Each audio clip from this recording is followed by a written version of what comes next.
Did you know that Seoul is the perfect place for cafe lovers? I didn't when I went for the first time, so when I found out, all I wanted to do is to go back to Seoul and visit all those cafes that I had now seen on social media. In this video I'm going to take you with me on this journey, exploring Seoul's aesthetic cafe scene and more. If you're new to this channel, hi, my name is Tina and I'm a content creator and tour guide in Tokyo, Japan, which is why my flight is going from Tokyo.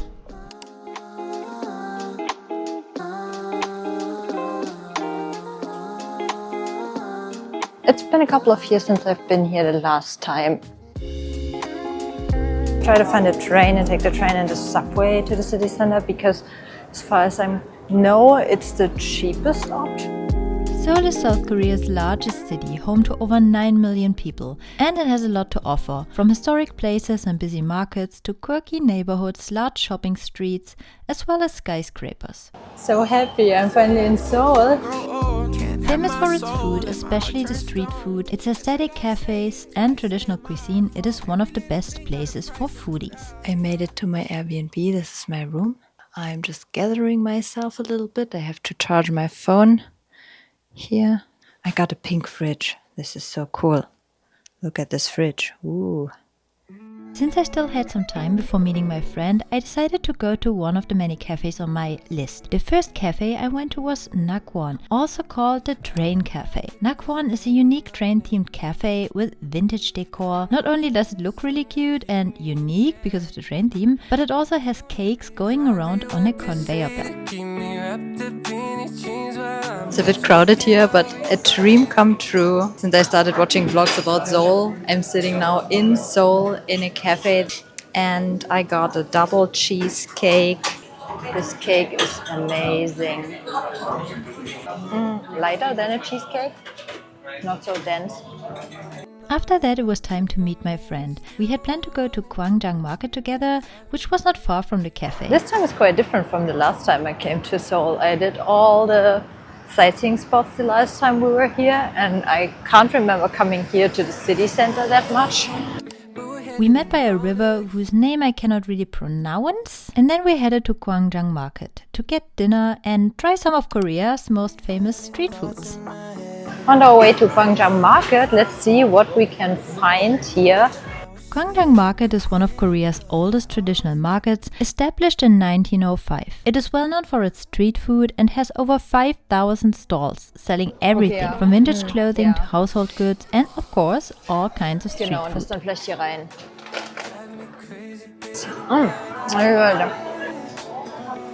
It's sweet spicy.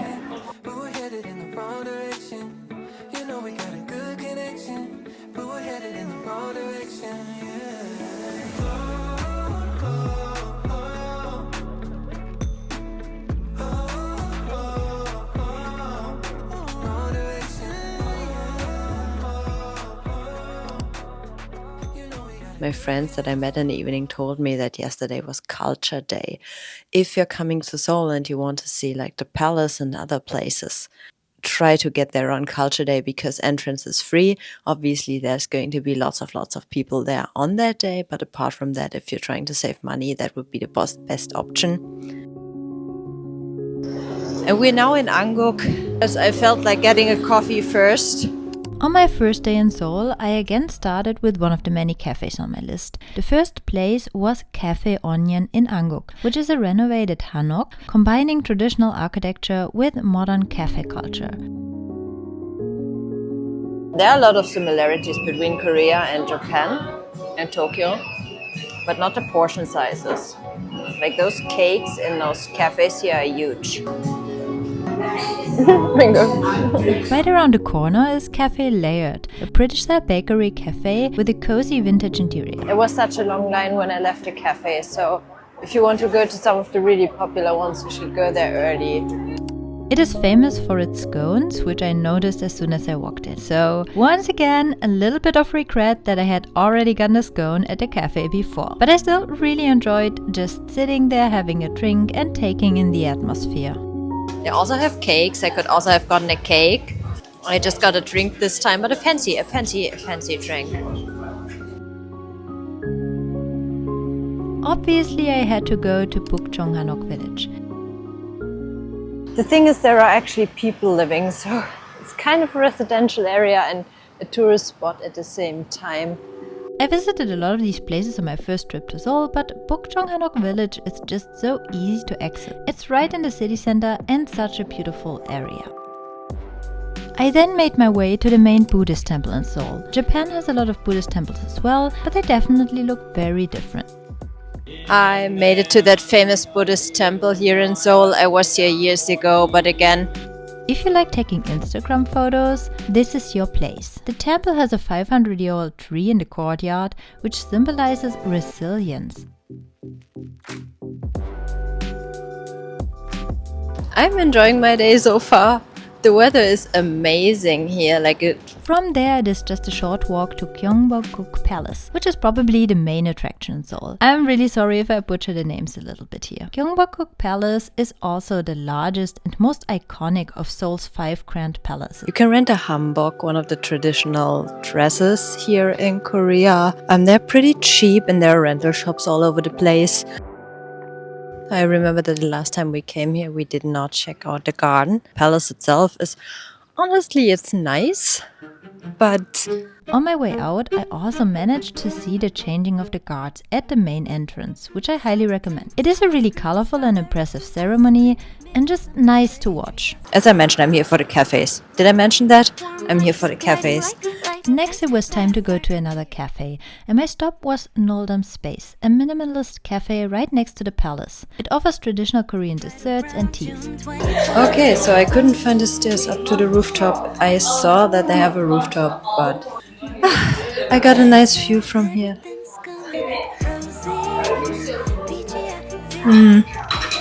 Yeah, it's okay.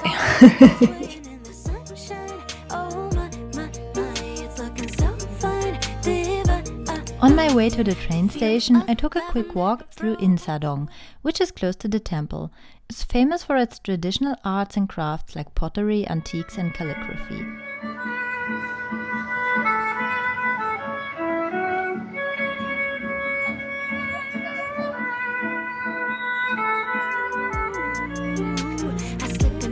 I also found a little stand selling egg bread, which is one of the many street foods you should try when you're in Seoul. Find these little stands all over the place. Actually, they're called egg bread. So this is egg.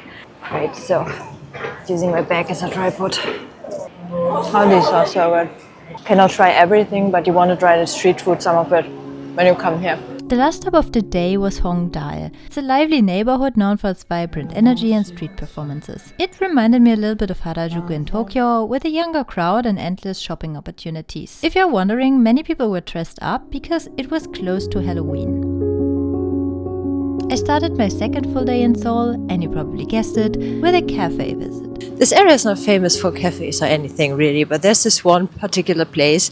This time I went to AB Cafe in Gangnam, one of Seoul's most famous districts. AB Cafe has a Balinese-inspired interior that gives it a tropical resort vibe. It has multiple floors for seating, and they mostly serve different types of cakes, along with plenty of croffles on the menu. I think they have 3 floors, and as I mentioned, they're a little bit different, each of the floors. This is, by the way, a croffle. I do not know. I think this has something to do with croissant and waffle. Absolutely not regretting my choice. This is way better than the small one that I had yesterday. That was a little bit really hard and really good. From there I took the train to the COEX Mall, which is home to the famous Starfield library. I didn't visit it the last time I was in Seoul, since it's not one of the must-see tourist attractions, but it's really beautiful. I was imagining it to be a little bit taller because it looks really tall when you see it in videos and photos. Starfield Library is an open public library. It holds over 50,000 books and magazines, and there are cafes as well as reading spaces within the library itself. Nowadays it's also a popular Instagram spot. We're pretty close to Seoul Forest. We're walking basically towards it, but we're in this area around it. And I had marked about like 2 places on Google Maps I wanted to try out. With several branches around Seoul, Nudake is popular for its cakes that look like art. It's a modern design-focused cafe by Gentle Monster, known for its artistic pastries and desserts. The prices were on the higher side compared to other cafes, but the unique experience makes it worth it. So this place is famous for its cake that look more or less like art. Some of them are accordingly expensive. I have no idea actually what cake I ordered because they all have names, but the names don't tell you exactly what type of cake it is.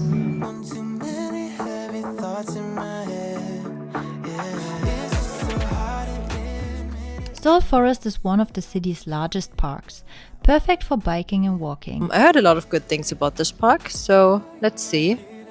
It also has a deer park where visitors can feed the deer, which was a nice surprise for me.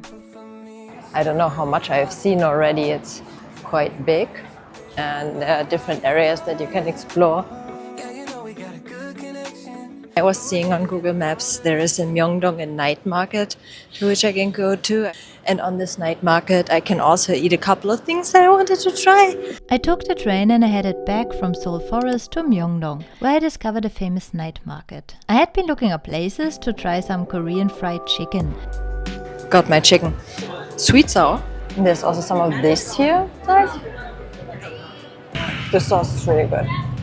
I would prefer it a little bit more spicy, like it's tiny, it has like a tiny hint of spiciness to it. But it's not really spicy. Myeongdong Night Market is known for its street food, and it's also a shopping hub for Korean cosmetics, fashion, souvenirs. In the evening, the streets are filled with food vendors, creating a lively atmosphere that I really loved.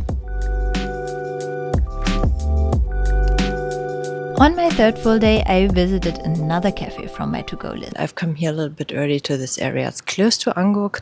There are a couple of cafes and restaurants, but everything's still closed yet. This time I headed back to the Jongno district in Seoul, where we started on our first day to check out Soha Salt Pond. So I just arrived at a cafe and there's already quite a long line. Could have come here even earlier. As the name suggests, this place doesn't offer sweet snacks or desserts, but focuses on salty treats.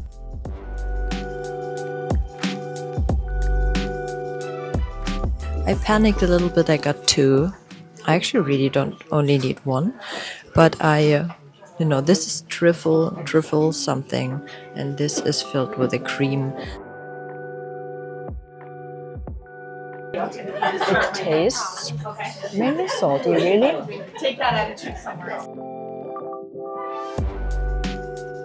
You know, if you're from Germany and you're watching from Germany, you know German pretzels. That's about a similar taste. From there, I then headed to the Design Plaza, which I had been to the last time. It's not one of my favorite spots in Seoul, but if it's your first time, it's definitely worth checking out. First of all, it's completely free, no entrance fee. And secondly, it's a perfect spot for photos. The Design Plaza is completely for free. You can just come here, walk around and explore this whole thing. There's museum, exhibitions, shops. It's probably someone playing the piano. They have pianos standing around here on the ground. It hosts fashion events, exhibitions, design fairs. If you're into places like this, it's a great spot to take a walk, enjoy the art installations, and appreciate the architecture. Next stop is going to be Egg Drop. One thing Seoul is famous for is its egg sandwiches, and Egg Drop is a popular breakfast chain that specializes in Korean-style egg sandwiches. On my last day, I was also being a little bit more budget conscious, and Egg Drop is pretty affordable. I got the garlic ham cheese, and they have so much to choose from, it's really hard. So I'm proud of myself that I was able to choose something like... There's a lot of cheese and ham, so you taste a lot of the cheese and ham and less of the egg. And then the bread is really thick, but also fresh. My next stop was another market that I hadn't heard of before. By the way, I think I didn't mention this once in this video, but you will have troubles using Google Maps here in Seoul/South Korea. Feel free in the comments to guess what the reasons are. Not going to say it. but I was searching for more affordable places that were also close by, and I came across Tongin traditional market through a TikTok video. It's a smaller market, but there's one spot that stands out. A cafe or restaurant where you can create your own lunchbox. So here behind me starts a little market that is not as big, but they have a really cool system. I think you pay about 10,000 won and then you get a couple of coins, I think 20 or 15 coins or something like that. For these coins you can get different types of food. It's really crowded here because it's so cheap. I think it's popular with tourists because you can try all this stuff. And it's popular with locals because it's crazy cheap. I've never had this before. This is a fish cake. I got the Korean pancake, kimchi pancake.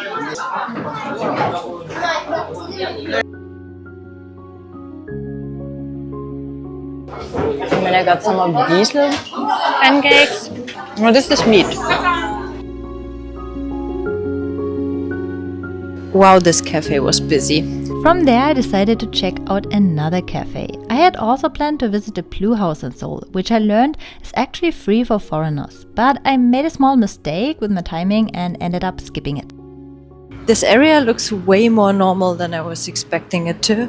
Like I thought this cafe is somewhere in the middle of nowhere, in nature or something. I would hesitate to call it a hidden gem by now, because it's definitely not as quiet as it used to be. When I arrived, there was already a huge crowd and finding a seat by the waterfall was nearly impossible. I ended up getting coffee and finding a spot elsewhere. This place really went viral. It's like incredibly crowded. Was thinking about coming here early today in the morning, but it wasn't like my top priority today. So I'm here and everyone else is here right now as well. I still enjoyed walking around, experiencing the area, but it wasn't as relaxing as I had hoped. I just became friends with two older Korean grandmas who were sitting next to me and tried to talk to me like as best as they could, because they really couldn't speak English. I can't understand Korean whatsoever.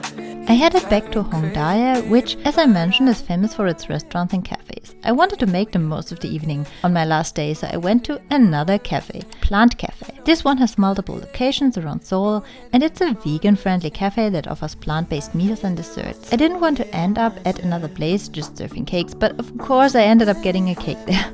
Tomorrow I already have to leave for the airport, so this is the last place. But I really wanted to go to one more place. This is a vegetarian place. Pumpkin cheesecake. It's very creamy and the pumpkin flavor is really strong. So perfect. I hope that this video gave you a good first impression of Seoul, but if you felt that I missed anything, let me know in the comments. Seoul is an amazing city and I'm already planning my next trip. If you enjoyed this video, don't forget to give it a like and subscribe. My name is Tina, I'm a video content creator and a tour guide in Tokyo. I see you then in the next one.